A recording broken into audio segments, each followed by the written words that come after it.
Happy Easter and welcome to Mums at the Table. Happy Easter to you, Rachel. And to you too, Shona. How are you enjoying it? Well, it's good so far. That's good. Now, I know what's good that is coming up in our show is Gia is in the kitchen cooking with her kids. And I bet she's cooking something truly amazing just for us. Oh, I wish. No, we don't get any of it, unfortunately. We've also got Colette here doing her wellbeing segment as well. But today we're wanting to talk, obviously, about Easter. That's something that's happening all around us at the moment. But we're talking about traditions that we do at Easter, but why we're doing them and what is the meaning of Easter, making sure our kids are understanding that. Well, tradition for some people, I think. For some people, it's religious. Some people are remembering what Jesus did for us. Yeah, and look, to me, it is the greatest story. Like, he died for us, but he rose again, and that's the thing I like to acknowledge with my kids, and that's, you know, why we go through the Bible and read that story together. Oh, okay, so you do read a story? You spend some time doing that? Yeah, we read some stories, and we go through the meaning of it, because I guess for me the greatest importance of this season is for that story, that great story, to outshine the chocolate. Yeah, the chocolate's there and I want to acknowledge it, but for me I want to make sure it outshines because he did a selfless act for us by dying on the cross and then being resurrected. So it's important for us as Christians to acknowledge that and to be able to go on and share the story with our children and our grandchildren. Yeah. And I think that's just something I want to do every year as a tradition. It's not something fancy and special and different and unique and quirky, but it is something really important to me. And I know Jesus sort of asked that of the Israelites when they came out of Egypt: tell these stories to your kids, get them to tell it to their kids and keep the meaning alive. And that's I guess where I've taken my lead from. Yeah, and I think that's a really nice lead. I think that's Jesus was all about talking through parables and telling stories. A lot of what he did was telling stories. And I think, you know, there is a Bible text that talks about, as you go along in your life, talk to your children and tell them the stories. And I think that's really important. And doing it at a level that they understand. I know we went to an Easter service when we were travelling around America once, and it's always stuck with our kids. The whole, you know, the story of Easter played out in a drama. And I think, you know, you touched on it before, traditions are something we just do, and they can sort of, I guess, get to a stale point. But it's always really important for us as parents to continue creating that meaning, continue helping them understand the meaning behind it and why we acknowledge it and have it as part of our lives. We want to wish you a really happy Easter Sunday. Keep it locked right here. You don't want to miss this one. I'm talking with Colette about restoring your relationship with your child after you've had an argument. Now, a lot of parents would find themselves in this situation, particularly teenage parents or even parents with young children, because we're always saying things that maybe we didn't mean. Well, I think Maybe. we need to... No, definitely. I think we need to remember that we're human as parents, and so some of our children's reactions will bring up stuff in us, but we also bring things home from work or from our relationship with our partner. I know some of my children happen to be in the firing line because I've been having a disagreement with another child, and they walk in and they're in there.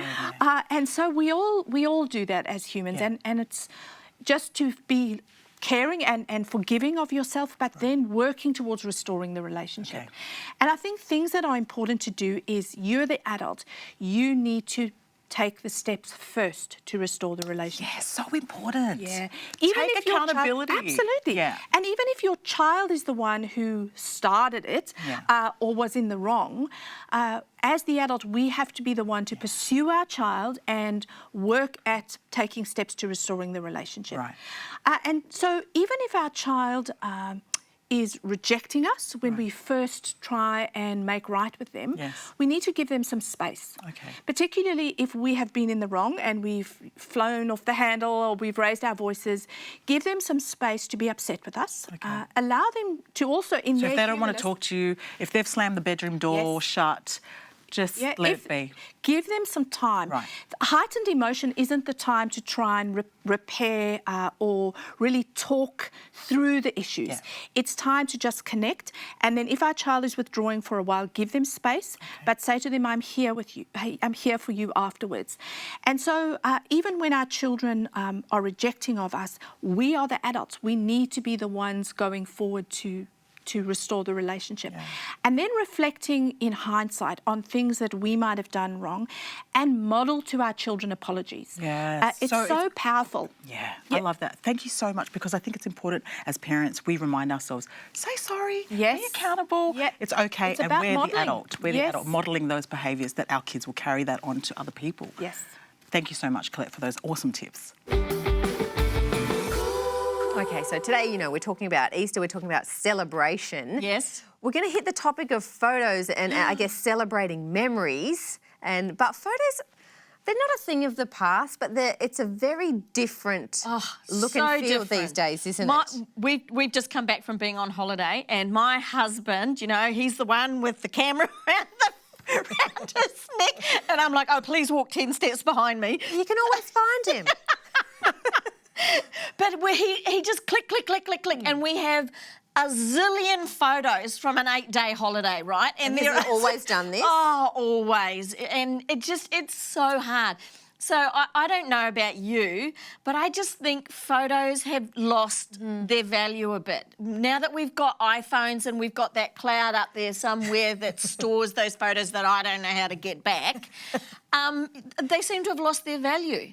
Yeah, I think you're onto something there, because I think with the, you know, this great availability of click, click, click with our phone, and I have to confess a lot of my photos are on my phone and I really need to go and put them on the computer so they're saved.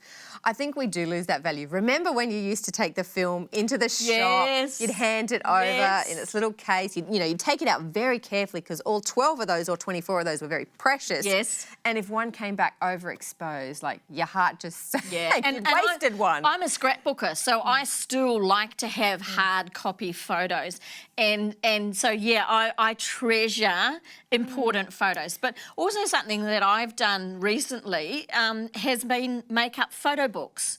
So take the best photos and put them into Best of your million. Yeah, best of my million, and put them in an album. So I've done it for the house because we bought our first home and we've been doing it up.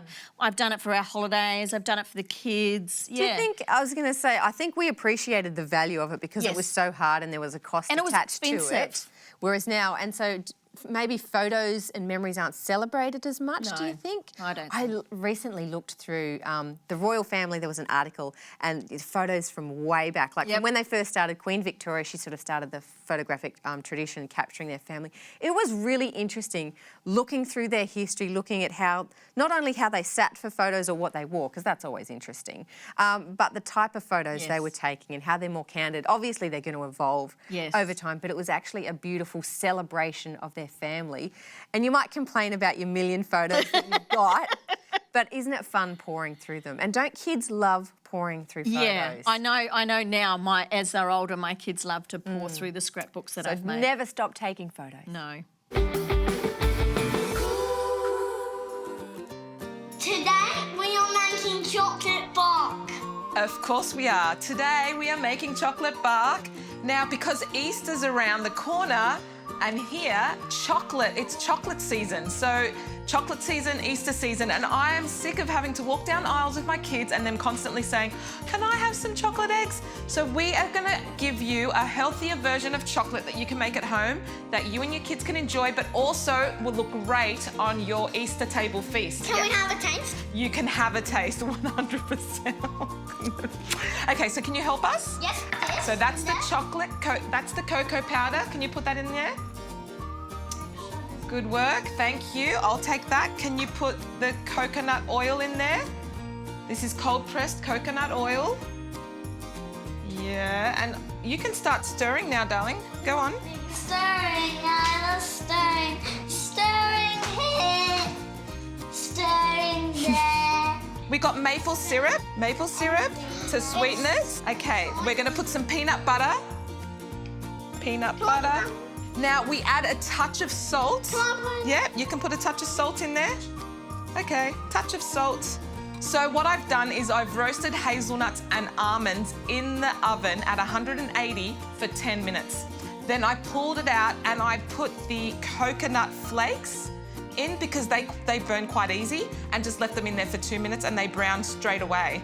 Then I take them out of the oven and you just use a knife to just chop up your almonds and hazelnuts, and you'll add half of those into the mixture and we'll leave some for the top. Done. This is looking really good, guys.